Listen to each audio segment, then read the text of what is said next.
Hi, welcome back. This is Zubair and you are watching English with Zubair UOP. In today's video, we shall be continuing with our lessons on history of English literature. We will be discussing metaphysical poetry today. As it is quite obvious from the term metaphysical, it is a combination of two words. Meta, which means beyond, physical means our mundane day-to-day nature. Metaphysical is a philosophical concept which refers to a kind of poetry that is about things, notions, concepts which are beyond our existence. In history of English literature, metaphysical poetry refers to the poetry of a group of poets who wrote in Elizabethan era.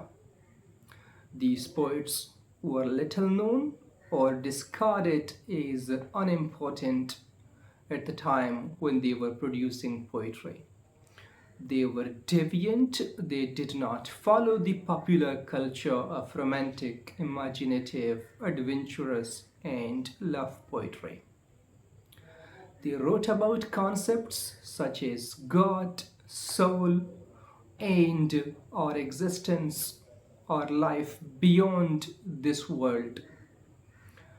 Due to their esoteric nature of poetry, the use of difficult vocabulary, later described as pedantic, their philosophical, mathematical notions, they were discarded as unintelligible, not understandable, or they did not make any sense to the people at the time. These attributes made them oblivion at the time when they were producing poetry.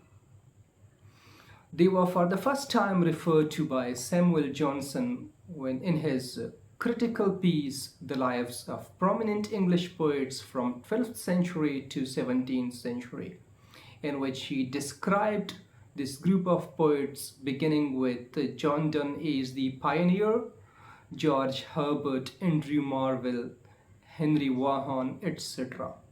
Poets were described as philosophical and esoteric. These poets came to the fore with the work of T.S. Eliot in 20th century. T.S. Eliot credited them for certain magnificent qualities which we will be discussing when we are talking about the general attributes of these poets.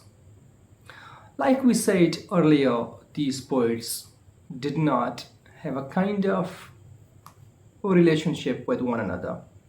They were set apart by distance and time. They did not follow any modus operandi according to which they might have written. Yet there are certain striking similarities which unite them.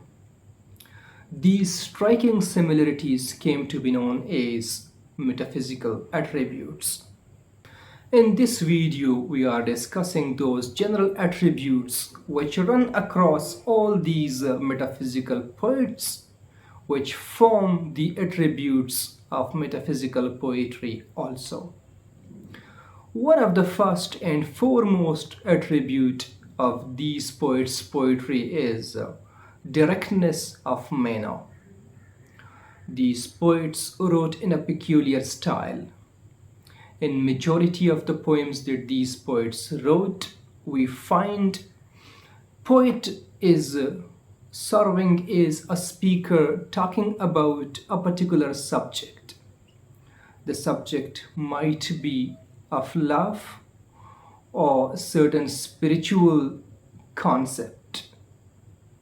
For instance, in some of the famous poems like The Flea, To His Coy Mistress, Canonization, etc., we find that poets are usually delineating a subject.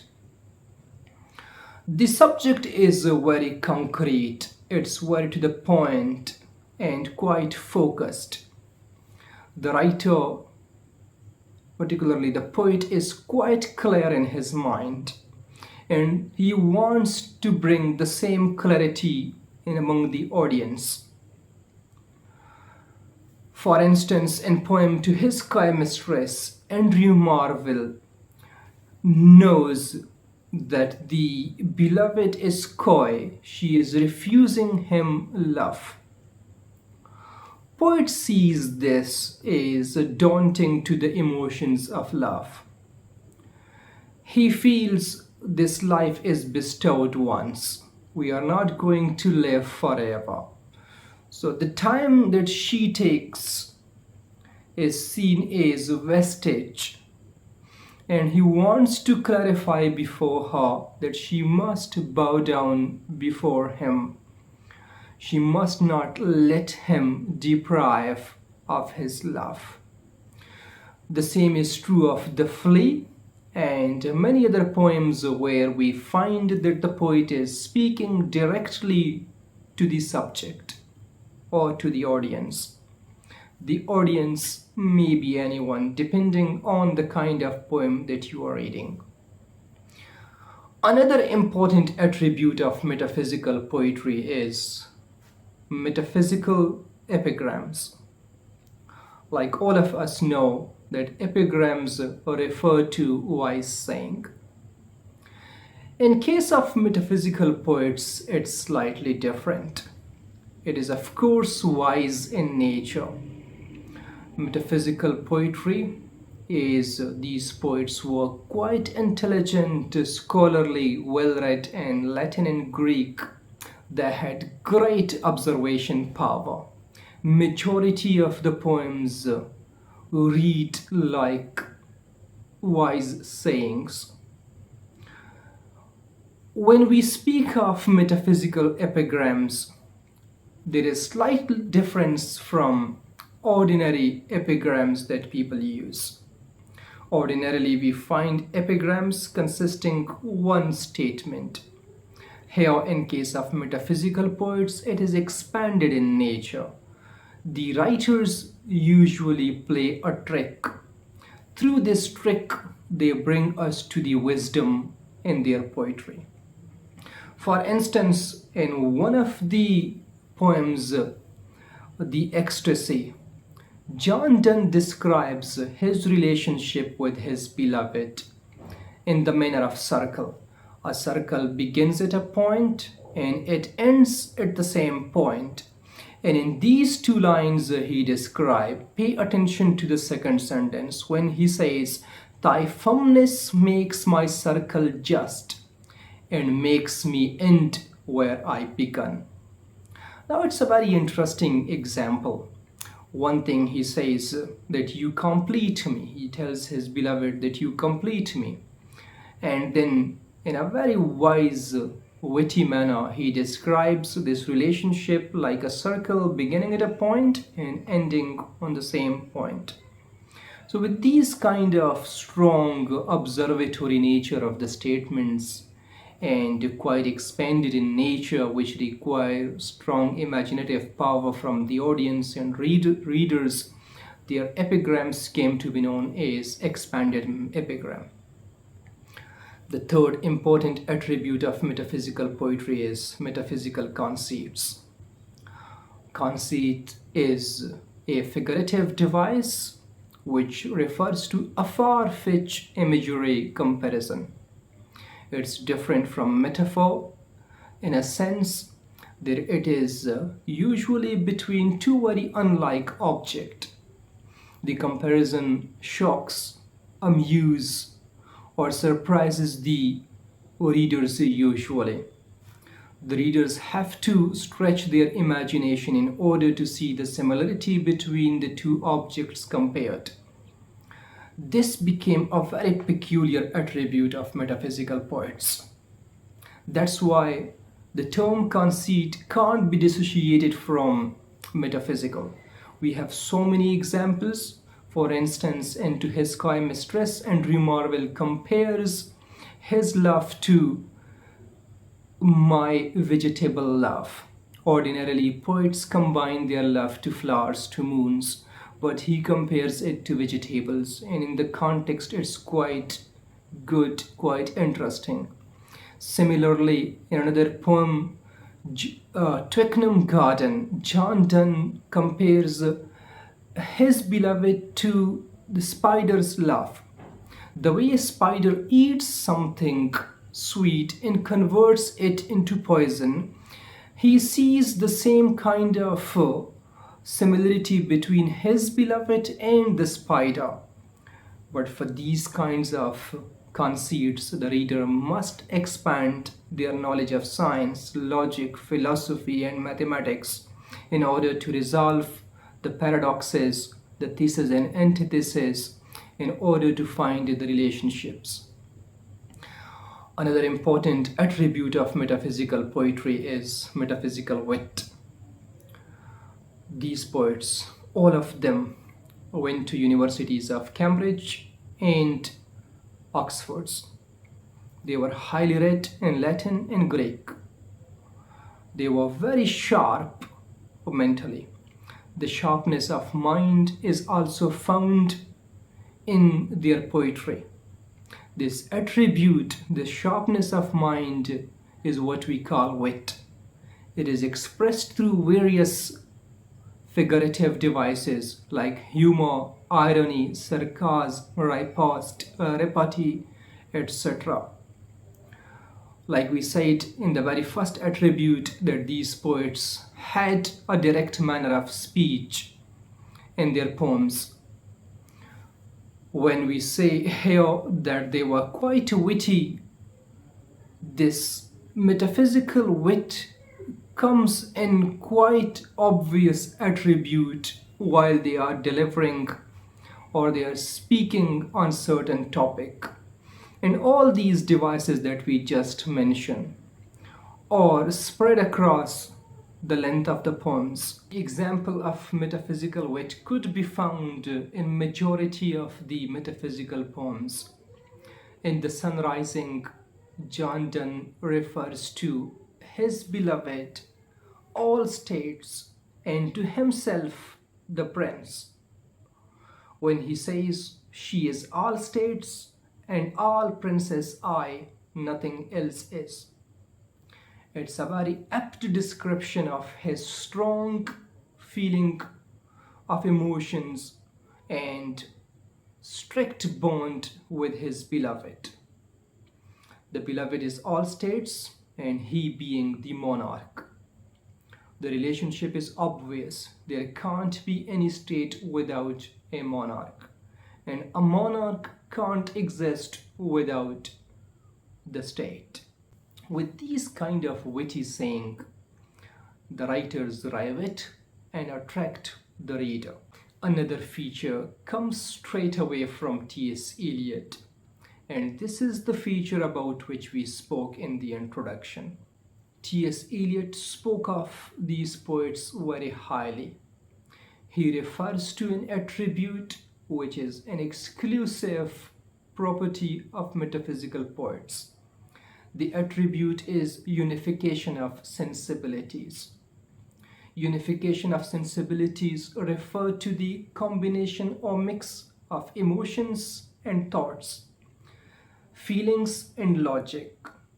T.S. Eliot found that Elizabethan poets were excessively romantic, while classical poets were excessively rational.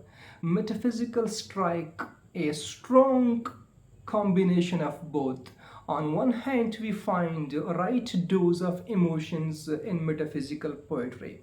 There is also a rational side to it. While these poets are speaking of their excessive emotions, they never let go of the rational side.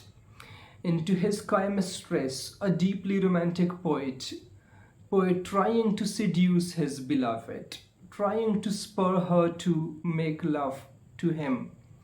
He is not oblivious of the fact that he needs to come up with facts with reality. The reality is that time is passing and there is nothing that the poet could do to stop it. Speaking very rationally, the poet is trying to bring her to this understanding that while they have this transitory life, they need to enjoy it. So, this attribute of unification of both feelings and logic is what T.S. Eliot called unification of sensibilities or dissociated feelings. Another important attribute of metaphysical poetry is the mix of physical and spiritual. Their poetry is sometimes described as Platonic, but this is different from Platonic ideal of love. Platonic love is pure, it's highly spiritual. There is no mention of physical love. But these poets have a different way of coming to spiritual love. The path is usually through physical love. In many of the poems, the ecstasy to his chymistess, flee, etc., poets are not just speaking for the spiritual love. They are trying to come to spiritual love through physical. They can't discard what physical act or our physical nature of love can bring us. The pleasure, the happiness of physical love are quite crucial to the spiritual love. This is the idea behind Flea, where poet is describing his relationship with his beloved as well as to the flea. While he is talking of his contact, particularly of spiritual contact to the beloved, he is speaking of soul, the three souls of the flea, of the beloved, and of himself. They have combined in one body, that is the body of flea. Now, the body of flea has become a marriage bed. So, the idea of spiritual love combining inside the body of the flea has come through blood, while the flea has bitten off the poet as well as the beloved. The blood is combined inside the body of the flea, and that's how spiritual love is consummated. One last important attribute of metaphysical poetry is the combination of lyrical and fantastic. As it is obvious that lyrical poetry has personal elements, majority of the poets spoke about their personal emotions, but these personal emotions are combined with fantastic imagination. Their poetry sounds very hyperbolic, exaggerated at many instances. And to his coy mistress, while the poet speaks of loving each body part of his beloveds, for years, for thousands years, for 10,000 years, we know deep down in our heart that the poet is exaggerating, the poet is being fantastic. But then it is the intensity of the poet's emotion that is more important. And we are ready to ignore the exaggerated element while we read of the personal emotions of the poet. In conclusion, we can say that metaphysical constitute a highly reputable list of poets who are although unknown in the time when they produced poetry, yet their contribution is very big. We can say they were quite ahead of their time. They are very relevant today.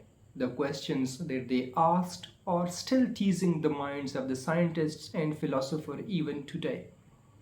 Their mode of poetry writing is still very interesting and amusing to the readers. It is loved and enjoyed across all the continents.